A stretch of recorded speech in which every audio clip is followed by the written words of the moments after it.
Chapter 2 अपहरण की कला 5G 10 सूरज डूबने तक बच्चे काफी देर पहले ही कमरे में बंद हो चुके थे।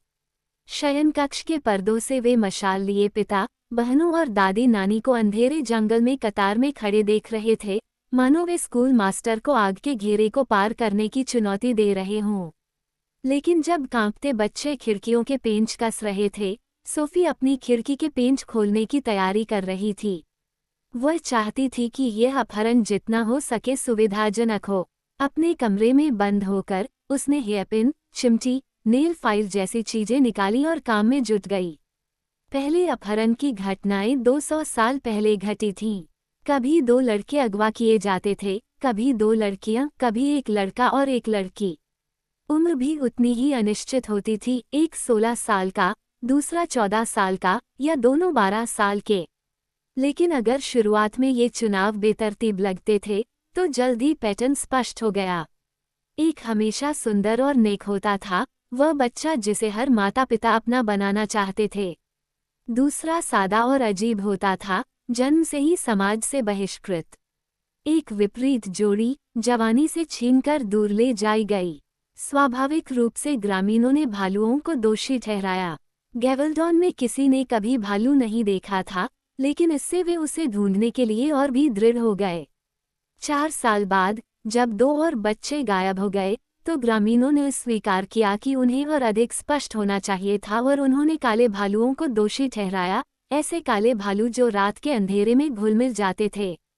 लेकिन जब हर 4 साल में बच्चों का गायब होना जारी रहा, तो गांव ने अपना ध्यान बिलों में रहने वाले भालुओं, फिर प्रेत भालुओं, फिर भेस बदले हुए भालुओं की ओर मोड़ दिया, जब तक कि यह स्पष्ट नहीं हो गया कि यह भालू थे ही नहीं। लेकिन जब गांव वाले घबराकर तरह तरह के सिद्धांत गढ़ रहे थे, जैसे गड्ढा धंसने का सिद्धांत, उड़ने वाले नरभक्षी का सिद्धांत, उसी समय गिवाल्डन के बच्चों को कुछ संदिग्ध नजर आने लगा। चौक में लगे दर्जनों गुमशुदा बच्चों के पोस्टर देखते हुए उन्हें उन लापता लड़कों और लड़कियों के चेहरे जाने पहचाने से लगने लगे। तभी उन्होंने अपनी कहानियों की किताबें खोली और उनमें अगवा किए गए बच्चों की कहानी मिली। 100 साल पहले की तस्वीर में जैक बिल्कुल बूढ़ा नहीं हुआ था। वही रंग बिरंगे बाल, गुलाबी गालों पर डिंपल और टेढ़ी मुस्कान, जिसने उसे गेवल्डॉन की लड़कियों के बीच इतना लोकप्रिय बना दिया था, अब उसके पिछवाड़े में एक फली का पौधा था और जादुई फलियों के प्रति उसका आकर्षण था। वहीं एंगस, नुकीले कानों वाला, झाइयों से भरा बदमाश, जो उसी साल जैक के साथ गायब हो गया था, जैक के फली के पौधे के ऊपर नुकीले कानों वाले, झाइयों से भरे एक विशालकाय राक्षस में बदल गया था। दोनों लड़के एक परी कथा में पहुंच गए थे। लेकिन जब बच्चों ने कहानी की किताब का सिद्धांत पेश किया, तो बड़ों ने वही प्रतिक्रिया दी जो अक्सर बड़े देते हैं। उन्होंने बच्चों के सिर पर हाथ फेरा और गड्ढों और नरभक्षियों की कहानियों में वापस लौट गए। लेकिन फिर बच्चों ने उन्हें कुछ और जाने पहचाने चेहरे दिखाए। 50 साल पहले ली गई तस्वीर में प्यारी आन्या अब चांदनी रात में चट्टानों पर बैठी हुई थी। एक पेंटिंग में वह छोटी जलपरी के रूप में दिखाई दे रही थी, जबकि क्रूर एस्ट्रा धूर्त समुद्री चुड़ैल बन चुकी थी। पुजारी का नेक बेटा फिलिप चालाक छोटे दर्जी के रूप में बड़ा हो चुका था, जबकि अभिमानी गुला जंगल की चुड़ैल बनकर बच्चों को डराती थी। कई बच्चों को, जो जोड़ियों में अगवा कर लिया गया था, एक काल्पनिक दुनिया में नया जीवन मिला। एक अच्छा, दूसरा बुरा। ये किताबें श्री डॉविल की कहानी पुस्तकों की दुकान से आई थीं, जो बैटर्सबी बेकरी और पिकल्ड पिग पब के बीच एक पुरानी सी जगह थी। असल समस्या तो ये थी कि बूढ़े श्री डॉविल को ये कहानी पुस्तकें मिलती कहाँ से थीं।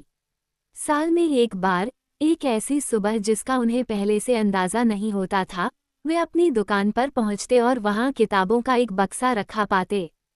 4 बिल्कुल नई परियों की कहानियां, हर एक की एक एक प्रति। श्री डॉविल अपनी दुकान के दरवाजे पर एक बोर्ड लगा देते, अगली सूचना तक बंद। फिर वे दिन रात अपने पिछले कमरे में दुबके रहते और बड़ी लगन से नई कहानियों की हाथ से नकल करते रहते, जब तक कि गिवाल्डन के हर बच्चे के लिए पर्याप्त किताबें न हो जाएं। जहां तक उन रहस्यमयी मूल प्रतियों की बात है, वे एक सुबह उनकी दुकान की खिड़की में दिखाई देती। यह इस बात का संकेत होता कि श्री डॉविल ने आखिरकार अपना थका देने वाला काम पूरा कर लिया है। वे अपने दरवाजे खोलते और देखते कि चौक से होते हुए पहाड़ियों तक झील के चारों ओर 3 मील लंबी कतार लगी है, जो नई कहानियों के लिए तरसते बच्चों और ये देखने के लिए बेताब माता पिता से भरी है कि क्या इस साल की कहानियों में कोई गायब कहानी शामिल हुई है। कहने की जरूरत नहीं, बुजुर्गों की परिषद के पास श्री डॉवेल से पूछने के लिए बहुत सारे सवाल थे। जब उनसे पूछा गया कि किताबें किसने भेजी, तो श्री डॉवेल ने कहा कि उन्हें इसका जरा भी अंदाजा नहीं है। जब उनसे पूछा गया कि किताबें कब से प्रकट हो रही हैं, तो श्री डॉवेल ने कहा कि उन्हें ऐसा कोई समय याद नहीं जब किताबें प्रकट न हुई हों। जब उनसे पूछा गया कि क्या उन्होंने कभी किताबों के इस जादुई प्रकट होने पर सवाल उठाया है, तो श्री डॉवेल ने जवाब दिया, कहानी की किताबें और कहाँ से आ सकती हैं। फिर बुजुर्गों ने श्री ड्यूवेल की कहानियों की किताबों में एक और बात देखी। उनमें वर्णित सभी गांव गवालडॉन जैसे ही दिखते थे। झील के किनारे बने वही झोपड़े और रंगीन छज्जे, पतली कच्ची सड़कों के किनारे खिले वही बैंगनी और हरे ट्यूलिप, वही गहरे लाल रंग की गाड़ियां, लकड़ी के अग्रभाग वाली दुकानें, पीला विद्यालय और झुकी हुई घड़ी की मीनार, बस दूर दराज की किसी काल्पनिक भूमि में चित्रित। इन कहानियों के गांवों का केवल एक ही उद्देश्य था, एक परी कथा की शुरुआत करना और उसे समाप्त करना। शुरुआत और अंत के बीच की सारी घटनाएं कस्बे के चारों ओर फैले घने, अंतहीन जंगलों में घटित हुईं। तभी उन्होंने देखा कि गिवाल्डन भी घने, अंतहीन जंगलों से घिरा हुआ था। जब बच्चे पहली बार गायब होने लगे, तो ग्रामीणों ने उन्हें खोजने के लिए जंगल में धावा बोल दिया, लेकिन तूफान, बाढ़, चक्रवात और गिरते पेड़ों ने उन्हें पीछे धकेल दिया। जब आखिरकार उन्होंने हिम्मत जुटाकर जंगल में प्रवेश किया, तो उन्हें एक कस्बा मिला। पेड़ों के पीछे छिपकर उन्होंने बदले की भावना से जंगल को घेर लिया, लेकिन उन्हें पता चला कि वह तो उनका अपना ही जंगल है। दरअसल ग्रामीण चाहे जंगल में कहीं से भी प्रवेश करें, वे वहीं लौट आते थे जहां से उन्होंने शुरुआत की थी। ऐसा लगता था मानो जंगल का उनके बच्चों को लौटाने का कोई इरादा ही न हो। और एक दिन उन्हें इसका कारण पता चल गया। श्री ड्यूवेल ने उस वर्ष की कहानियों की किताबें खोलनी समाप्त ही की थी कि उनकी नज़र डिब्बे के तह में छिपे एक बड़े धब्बे पर पड़ी। उन्होंने अपनी उंगली से उसे छुआ और पाया कि वह धब्बा स्याही से गीला था।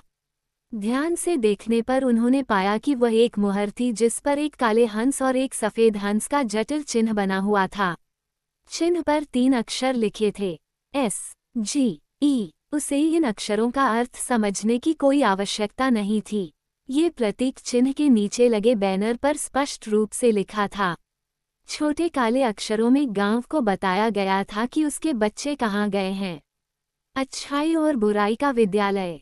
अपहरण की घटनाएं जारी रहीं, लेकिन अब चोर का नाम पता चल गया था। वे उसे स्कूल मास्टर कहते थे। 10 बजने के कुछ मिनट बाद सोफी ने खिड़की का आखिरी ताला खोला और शटर थोड़ा सा खोल दिया। वह जंगल के किनारे तक देख सकती थी, जहां उसके पिता, स्टीफन, बाकी सुरक्षाकर्मियों के साथ खड़े थे। लेकिन दूसरों की तरह चिंतित दिखने के बजाय वह मुस्कुरा रहे थे और विधवा होनोरा के कंधे पर हाथ रखे हुए थे। सोफी का चेहरा बिगड़ गया। उसके पिता को उस औरत में क्या दिखता था, यह उसे समझ नहीं आ रहा था। एक समय था जब उसकी माँ किसी कहानी की रानी की तरह बेदाग थी। वहीं होनोरा का सिर छोटा, शरीर गोल मटोल और वोल टकी जैसी दिखती थी। उसके पिता ने विधवा के कान में शरारती अंदाज में कुछ फुसफुसाया और सोफी के गाल शर्म से लाल हो गए। अगर होनोरा के 2 छोटे बेटों को अगवा किया जा सकता, तो वह बेहद गंभीर होते। ये सच है कि स्टीफन ने सूर्यास्त के समय उसे कमरे में बंद कर दिया था, उसे चूमा था और एक प्यार करने वाले पिता की तरह अपना फर्ज निभाया था। लेकिन सोफी सच्चाई जानती थी। उसने ये सच्चाई अपने जीवन के हर दिन उनके चेहरे पर देखी थी। उसके पिता उससे प्यार नहीं करते थे, क्योंकि वह लड़का नहीं थी, क्योंकि वह उन्हें खुद की याद नहीं दिलाती थी। अब वो उस दरिंदे से शादी करना चाहता था। उसकी माँ की मृत्यु के 5 साल बाद इसे अनुचित या निर्दयी नहीं माना जाएगा। बस कुछ प्रतिज्ञाएं और उसके 2 बेटे, एक नया परिवार, एक नई शुरुआत हो जाएगी। लेकिन इसके लिए उसे बड़ों से अपनी बेटी का आशीर्वाद चाहिए था। जितनी बार उसने कोशिश की, सोफी ने या तो बात बदल दी, या जोर जोर से खीरे काटने लगी, या फिर उसी तरह मुस्कुराई जैसे वह रैडली को देखकर मुस्कुराती थी। उसके पिता ने फिर कभी होनोरा का जिक्र नहीं किया। मेरे जाने के बाद उस काया को उससे शादी करने दो, उसने खिड़की के शटर से उसे घूरते हुए सोचा। केवल उसके जाने के बाद ही वो उसकी कद्र करेगा। केवल उसके जाने के बाद ही उसे पता चलेगा कि उसकी जगह कोई नहीं ले सकता। और केवल उसके जाने के बाद ही उसे एहसास होगा कि उसने एक बेटे से कहीं अधिक संतान को जन्म दिया है। उन्होंने एक राजकुमारी को जन्म दिया था। सोफी ने अपनी खिड़की पर बड़े ही नाजुक ढंग से स्कूल मास्टर के लिए जिंजरब्रेड के दिल सजाए। जीवन में पहली बार उसने इन्हें चीनी और मक्खन से बनाया था। आखिर ये खास थे। एक संदेश की वह स्वेच्छा से आई थी। अपने तकिए में धंसते हुए उसने विधवाओं, पिताओं और दुखी गैवलडन के बारे में सोचते हुए अपनी आंखें बंद कर ली और मुस्कुराते हुए आधी रात तक के सेकंड गिनने लगी। जैसे ही सोफी का सिर खिड़की के नीचे से ओझल हुआ, अगाथा ने जिंजरब्रेड के दिल के आकार के टुकड़े अपने मुंह में ठूंस लिए। उसने सोचा, ये तो सिर्फ चूहों को ही न्योता देंगे। उसके काले जूतों पर टुकड़े गिर रहे थे। उसने जम्हाई ली और जैसे ही कस्बे की घड़ी में 15 मिनट का समय बीता, वह अपने रास्ते पर चल पड़ी। सैर के बाद सोफी को छोड़कर अगाथा घर की ओर चल पड़ी। तभी उसे ख्याल आया कि सोफी जंगल में जाकर मूर्खों और सनकियों के इस स्कूल को ढूंढ रही है और कहीं जंगली सुअर के हमले में न फंस जाए। इसलिए वह सोफी के बगीचे में लौट आए और एक पेड़ के पीछे छिपकर सोफी की बातें सुनने लगी। सोफी अपनी खिड़की खोल रही थी, राजकुमारों के बारे में एक बेतुका गाना गाते हुए अपना सामान पैक कर रही थी। अब शादी की घंटियों के बारे में गाते हुए मेकअप कर रही थी और अपनी सबसे खूबसूरत पोशाक पहन रही थी। हर कोई गुलाबी रंग की राजकुमारी को पसंद करता है। और आखिरकार बिस्तर में लेट गई। अगाथा ने अपने पेट से आखिरी टुकड़े मसले और कब्रिस्तान की ओर चल पड़ी। सोफी सुरक्षित थी और कल सुबह उठकर खुद को मूर्ख समझेगी। अगाथा उसे ताना नहीं मारेगी। सोफी को अब उसकी और भी ज्यादा जरूरत होगी और वो उसके साथ रहेगी। इस सुरक्षित एकांत दुनिया में वे दोनों अपना खुद का स्वर्ग बनाएंगी। जैसे ही अगाथा ढलान पर चढ़ी, उसने जंगल की मशालों से रोशन सीमा पर अंधेरे का एक चाप देखा। जाहिरा तौर पर कब्रिस्तान के रखवालों ने तय कर लिया था कि अंदर रहने वाले जीव सुरक्षा के लायक नहीं हैं। अगाथा को जब से याद था, उसमें लोगों को डरा देने की एक खास कला थी। बच्चे उससे ऐसे भागते थे जैसे कोई पिशाच चमगादड़। बड़े लोग उसके गुजरते समय दीवारों से चिपक जाते थे, इस डर से कि कहीं वो उन्हें श्राप न दे दे। यहाँ तक कि पहाड़ी पर कब्रों की रखवाली करने वाले भी उसे देखते ही भाग जाते थे। हर नए साल के साथ कस्बे में फुसफुसाहटें तेज होती गईं। चुड़ैल, खलनायक, बुरा स्कूल, जब तक कि वो बाहर न निकलने के बहाने ढूंढने लगी। पहले कुछ दिन, फिर हफ्ते, जब तक कि वह अपने कब्रिस्तान वाले घर में भूत की तरह रहने लगी। शुरू में खुद को व्यस्त रखने के कई तरीके थे। वो कविताएं लिखती थी, यह एक दयनीय जीवन है और स्वर्ग एक कब्रिस्तान है। उनकी सर्वश्रेष्ठ रचनाएं थीं। यमराज के चित्र बनाती थी जो चूहों को असली बिल्ली से भी ज्यादा डराते थे। और यहाँ तक कि उन्होंने परियों की कहानियों की एक किताब, ग्रिमली एवर आफ्टर, लिखने की भी कोशिश की, जिसमें सुंदर बच्चों की भयानक मौत की कहानियां थीं। लेकिन सोफी के आने तक उनके पास ये सब दिखाने के लिए कोई नहीं था। चरमराती हुई बालकनी पर कदम रखते ही रीपर ने अपनी एड़ियों को चाटा। उसे अंदर से गाने की आवाज सुनाई दी। आदिम वन में अच्छाई और बुराई का एक विद्यालय। अगाथा ने अपनी आंखें घुमाई और दरवाजा खोल दिया। उसकी माँ, पीठ फेरे हुए, खुशी से गाते हुए एक ट्रंक में काले लबादे, झाड़ू और नुकीली काली चुड़ैल की टोपियां पैक कर रही थी। 2 मीनारें जुड़वां सिरों की तरह। दुष्टों के लिए एक। भागने की कोशिश करोगे तो हमेशा असफल रहोगे। पवित्र लोगों के लिए बाहर निकलने का एकमात्र रास्ता एक परीक्षा के माध्यम से है। क्या आप किसी रोमांचक छुट्टी की योजना बना रहे हैं? अगाथा ने कहा। जहां तक मुझे याद है, गिवाल्डन से बाहर निकलने का कोई रास्ता नहीं है जब तक कि आपके पंख न उग जाएं। कैलिस मुड़ी। क्या तुम्हें लगता है कि 3 लबादे काफी हैं? उसने फटी हुई आंखों से पूछा। उसके बाल चिकने काले हेलमेट जैसे लग रहे थे। उनकी इतनी समानता देखकर अगाथा चौंक उठी। ये बिल्कुल एक जैसे हैं, उसने बुदबुदाते हुए कहा। 3 की क्या जरूरत है? अगर आपको किसी दोस्त को उधार देने की जरूरत पड़े तो प्रिया, ये मेरे लिए हैं। मैंने 2 टोपियां रख दी ताकि अगर एक दब जाए तो दूसरी काम आ जाए। एक झाड़ू रख दी ताकि अगर उनकी टोपी से बदबू आए तो काम आ जाए। और कुछ शीशियां जिनमें कुत्ते की जीभ, छिपकली के पैर और मेढक के पंजे हों। कौन जाने कब से उनकी चीजें वहां पड़ी हैं। अगाथा को जवाब पता था, फिर भी उसने पूछा, माँ, मुझे लबा दे, टोपी और मेढक के पंजों की क्या जरूरत है? नई चुड़ैल के स्वागत के लिए, बिल्कुल, कैलिस ने चाहते हुए कहा। आप बुराई के स्कूल में जाकर नौसिखिया नहीं दिखना चाहेंगे। अगाथा ने अपने गुस्से को शांत करते हुए कहा, चलिए इस बात को छोड़ देते हैं कि कस्बे का डॉक्टर इन सब बातों पर यकीन करता है। मुझे ये स्वीकार करने में इतनी मुश्किल क्यों हो रही है कि मैं यहाँ खुश हूँ। मेरे पास सब कुछ है, मेरा बिस्तर, मेरी बिल्ली और मेरा दोस्त। खैर, तुम्हें अपनी सहेली से सीख लेनी चाहिए, प्यारी। कम से कम वो जिंदगी से कुछ तो चाहती है, कैलिस ने संदूक बंद करते हुए कहा। सच में, अगाथा, एक परी कथा की चुड़ैल बनने से बड़ी किस्मत क्या हो सकती है? मैंने तो बुराई के स्कूल जाने का सपना देखा था, लेकिन स्कूल मास्टर ने उस बेवकूफ स्वेन को ले लिया, जो अंत में बेकार राक्षस में एक राजकुमारी के हाथों हार गया और उसे आग लगा दी गई। मुझे हैरानी नहीं हुई, वो लड़का तो अपने जूते के फीते भी मुश्किल से बांध पाता था। मुझे यकीन है कि अगर स्कूल मास्टर को मौका मिलता तो वो मुझे ही ले जाते। अगाथा अपने कंबल के नीचे सरक गई।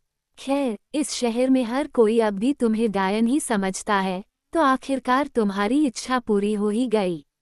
कैलिस एकदम से मुड़ी। मेरी इच्छा है कि तुम यहाँ से चले जाओ, उसने कोयले जैसी काली आंखों से फुफकारा। इस जगह ने तुम्हें कमजोर, आलसी और डरपोक बना दिया है। कम से कम मैंने यहाँ कुछ तो हासिल किया। तुम तो बस बेकार पड़े हो और सड़ते जा रहे हो जब तक कि सोफी आकर तुम्हें कुत्ते की तरह घुमाने न ले जाए। अगाथा उसे देखकर स्तब्ध रह गई। कैलिस ने मुस्कुराते हुए फिर से पैकिंग शुरू कर दी। लेकिन अपनी दोस्त का ख्याल रखना, प्यारी। स्कूल फॉर गुड देखने में तो फूलों की माला जैसा लगता है, पर उसे एक बड़ा सरप्राइज मिलने वाला है। अब सो जाओ, स्कूल मास्टर जल्द ही आने वाले हैं और अगर तुम सो रही हो तो उनके लिए काम आसान होगा। अगाथा ने चादर अपने सिर पर खींच ली। सोफी को नींद नहीं आ रही थी। आधी रात होने में 5 मिनट बाकी थे और घुसपैठिए का कोई आभास नहीं था। वो अपने बिस्तर पर घुटनों के बल बैठ गई और खिड़की के शटर से झांकने लगी। गिवाल्डन के किनारे पर 1000 लोगों का पहरा जंगल को रोशन करने के लिए मशालें लहरा रहा था। सोफी ने तेवर चढ़ाए। वो उनसे आगे कैसे निकल सकता था? तभी उसने देखा कि उसकी खिड़की पर रखे दिल के आकार के चित्र गायब हो गए थे। वह पहले से ही यहाँ है। खिड़की से 3 भरे हुए गुलाबी बैग अंदर गिरे, उसके पीछे कांच की चप्पल पहने 2 पैर दिखाई दिए। अगाथा एक बुरे सपने से जागकर बिस्तर पर अचानक उठ बैठी। कमरे के दूसरी ओर कैलिस जोर जोर से खर्राटे ले रही थी, उसके बगल में रीपा था। अगाथा के बिस्तर के पास उसका बंद संदूक रखा था, जिस पर टेढ़ी मेढ़ी लिखावट में गावलडन की अगाथा, एक ग्रेव्स हिल रोड लिखा था। साथ ही यात्रा के लिए शहद के केक की एक थैली भी थी। केक चबाते हुए अगाथा एक टूटी हुई खिड़की से बाहर देख रही थी। पहाड़ी के नीचे मशालें एक तंग घेरे में जल रही थीं, लेकिन यहाँ ग्रेव्स हिल पर केवल एक तगड़ा पहरेदार बचा था, जिसकी भुजाएं अगाथा के पूरे शरीर जितनी चौड़ी और टांगे चिकन ड्रमस्टिक जैसी थीं। वो एक टूटे हुए समाधि पत्थर को बारबेल की तरह उठाकर खुद को जगाए रख रहा था। अगाथा ने शहद से बने केक का आखिरी टुकड़ा खाया और अंधेरे जंगल की ओर देखा। चमकीली नीली आंखें उसकी ओर देख रही थीं। अगाथा का दम घुट गया और वह बिस्तर पर लेट गई। उसने धीरे से अपना सिर उठाया। वहां कोई नहीं था, गार्ड भी नहीं। फिर उसने उसे टूटे हुए समाधि पत्थर पर बेहोश पाया। मशाल बुझी हुई थी। उससे दूर रेंगती हुई एक कंकालनुमा कुबड़ी मानव परछाई थी।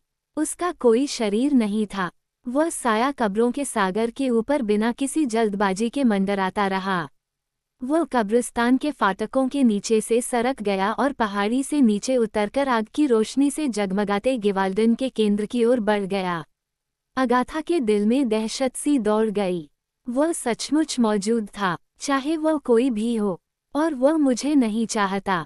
उसे पहले तो राहत मिली, फिर घबराहट की एक नई लहर दौड़ गई।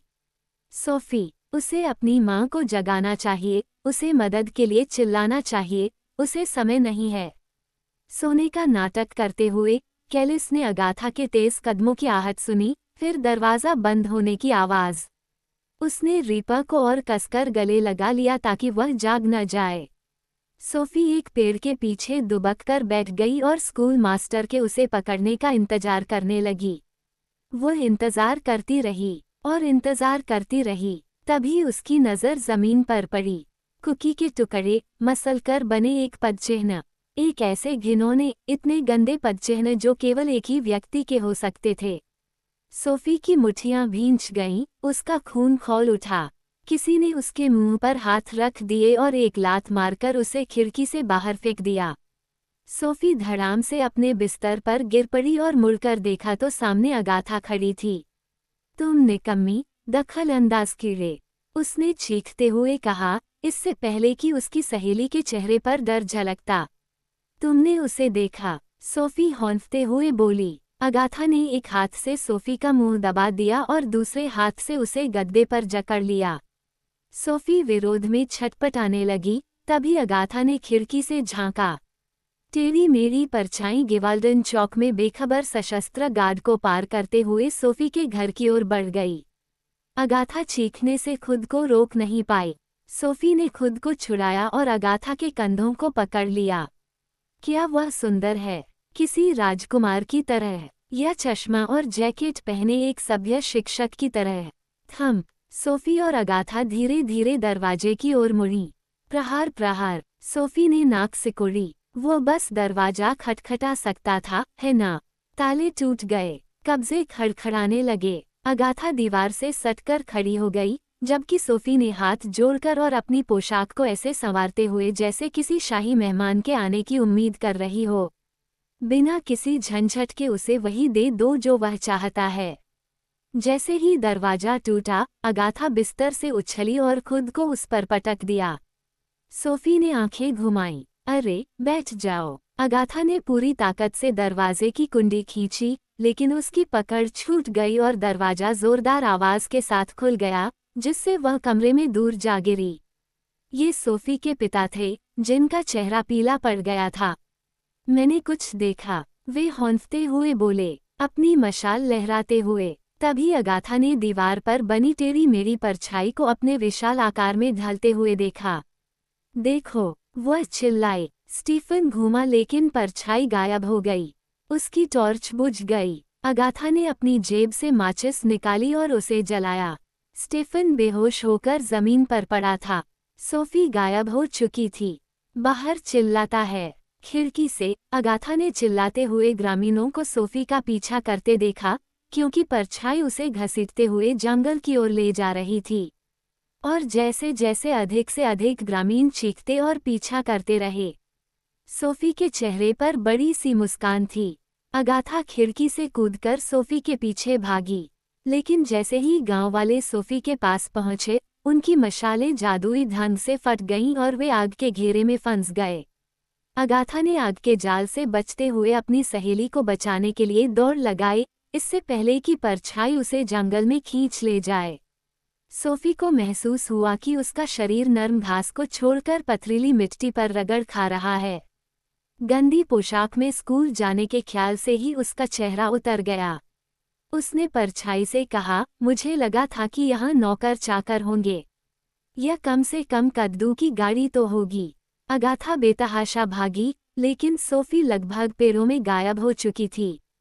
चारों ओर लपटें ऊंची होती जा रही थीं, मानो पूरे गांव को निगलने को तैयार हों। आग की लपटों को देखकर सोफी को राहत मिली, ये जानकर कि अब कोई उसे बचा नहीं सकता। लेकिन दूसरा बच्चा कहाँ है? बुराई का प्रतीक कहाँ है? अगाथा के बारे में उसका सारा अनुमान गलत था। जैसे ही सोफी पेड़ों की ओर खींची चली गई, उसने पीछे मुड़कर उस विशाल ज्वाला को देखा और साधारण जीवन के अभिशाप को अलविदा कह दिया। अलविदा गिवाल्डन, अलविदा नीच महत्वाकांक्षा, अलविदा साधारणता। तभी उसने अगाथा को आग की लपटों के बीच से दौड़ते हुए देखा। अगाथा, नहीं! सोफी चिल्लाई। अगाथा उस पर कूद पड़ी और दोनों को घसीटते हुए अंधेरे में ले जाया गया। देखते ही देखते ग्रामीणों के चारों ओर लगी आग बुझ गई। वे जंगल की ओर भागे, लेकिन पेड़ जादुई रूप से घने और कांटेदार हो गए, जिससे उनका रास्ता बंद हो गया। बहुत देर हो चुकी है। तुम क्या कर रही हो? सोफी दहाड़ते हुए बोली और अगाथा को धक्का देने और खरोंचने लगी। तभी परछाई उन्हें घने अंधेरे जंगल में खींच ले गई। अगाथा बुरी तरह छटपटाने लगी। सोफी पर से परछाई की पकड़ छुड़ाने की कोशिश कर रही थी और सोफी परछाई की पकड़ भी छुड़ाने की कोशिश कर रही थी। तुम सब कुछ बर्बाद कर रही हो, सोफी चिल्लाई। अगाथा ने उसे काट लिया। उसका हाथ। ई! सोफी चीखी और अपना शरीर पलट दिया, जिससे अगाथा जमीन पर घिसट गई। अगाथा ने सोफी को वापस पलटा और छाया की ओर चढ़ गई। उसका भारी भरकम शरीर सोफी के चेहरे को कुचल रहा था। जब मेरे हाथ तुम्हारी गर्दन तक पहुंचेंगे। उन्हें ऐसा महसूस हुआ जैसे वे जमीन से ऊपर उठ रहे हों। जैसे ही कोई पतली और ठंडी चीज उन्हें अपने घेरे में लेने लगी, अगाथा ने अपनी पोशाक से माचिस निकाली, अपनी पतली कलाई पर मारी और उसका चेहरा पीला पड़ गया। परछाई गायब हो गई। वे एक विशाल एल्म के पेड़ की लताओं में लिपट गईं, जो उन्हें ऊपर ले गईं और सबसे निचली शाखा पर उतार दिया। दोनों लड़कियां एक दूसरे को घूरने लगीं और बोलने के लिए सांस लेने की कोशिश करने लगीं। अगाथा पहले बोल पाई, हम अभी घर जा रहे हैं। शाखा लड़खड़ा गई, गुलेल की तरह पीछे की ओर मुड़ी और उन्हें गोलियों की तरह ऊपर उछाल दिया। चीखने से पहले ही वे दूसरी शाखा पर जा गिरे। अगाथा ने माचिस की तीली ढूंढने की कोशिश की, लेकिन शाखा फिर मुड़ी और उन्हें झट से अगली शाखा पर उछाल दिया, जिसने उन्हें फिर से अगली शाखा पर पहुंचा दिया। ये पेड़ कितना लंबा है? अगाथा चीखी। शाखाओं पर उछलते कूदते लड़कियों के शरीर आपस में टकराते और गिरते रहे। कांटों और टहनियों से उनके कपड़े फटते रहे, उनके चेहरे उछलती हुई शाखाओं से टकराते रहे और अंत में वे सबसे ऊंची शाखा पर पहुंच गईं। वहां एल्म के पेड़ की चोटी पर एक विशाल काला अंडा रखा था। लड़कियां उसे देखकर अचंभित रह गईं। अंडा फट गया और उस पर गाढ़ा पीला भाग जैसा तरल पदार्थ फैल गया। तभी हड्डियों से बना एक विशालकाय पक्षी निकला। उसने उन दोनों को देखते ही गुस्से में चीख मारी, जिससे उनके कान फट गए। फिर उसने उन दोनों को अपने पंजों में जकड़ लिया और चीखते चिल्लाते पेड़ से नीचे कूद गया। आखिरकार वे किसी बात पर सहमत हो गईं। हड्डियों से बना वह पक्षी घने जंगलों में तेजी से भागा और अगाथा ने हड़बड़ी में उसकी पसलियों पर माचिस की तीलियां जलाईं, जिससे उन्हें चमकती लाल आंखें और घनी परछाइयां दिखाई देने लगीं। चारों ओर पतले पतले पेड़ उन लड़कियों को झपटने लगे, क्योंकि पक्षी उनसे बचने के लिए ऊपर नीचे होता रहा। तभी अचानक जोरदार बिजली कड़की और वे एक भयंकर तूफान में जा गिरीं। आग के गोले पेड़ों को उनकी ओर धकेलते हुए ले गए और उन्होंने बारिश, कीचड़ और लकड़ी से अपने चेहरे बचाए।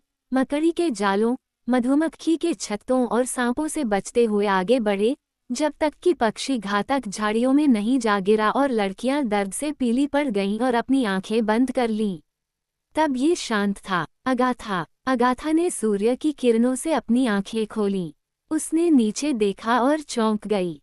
ये वास्तविक है। उनके बहुत नीचे जंगल में दो विशालकाय महल फैले हुए थे। एक महल सूर्य की धुंध में जगमगा रहा था, जिसमें एक चमकीली झील के ऊपर गुलाबी और नीले रंग के कांच के बुर्ज बने हुए थे। दूसरा महल काला और नुकीला था, जिसकी तेज मीनारें गरजते बादलों को चीरती हुई किसी राक्षस के दांतों की तरह लग रही थीं। अच्छाई और बुराई का विद्यालय। दुबली पतली चिड़िया टावर्स ऑफ गुड के ऊपर मंडराती हुई आई और सोफी को मुक्त कर दिया। उसके पंजों से अगाथा ने भय से अपनी सहेली को कसकर पकड़ लिया, लेकिन फिर उसने सोफी का चेहरा देखा, जो खुशी से दमक रहा था। एग्गी, मैं एक राजकुमारी हूँ। लेकिन पक्षी ने गलती से अगाथा को गिरा दिया। अचंभित होकर सोफी ने अगाथा को गुलाबी रंग की रुई जैसी धुंध में गिरते हुए देखा। इंतजार नहीं, पक्षी बेरहमी से टावर्स ऑफ एविल की ओर झपटा, उसके जबड़े नए शिकार की तलाश में ऊपर की ओर बढ़े। नहीं, मैं ठीक हूँ, ये गलत है, सोफी चिल्लाई, और पलक झपकते ही उसे भयानक अंधेरे में धकेल दिया गया।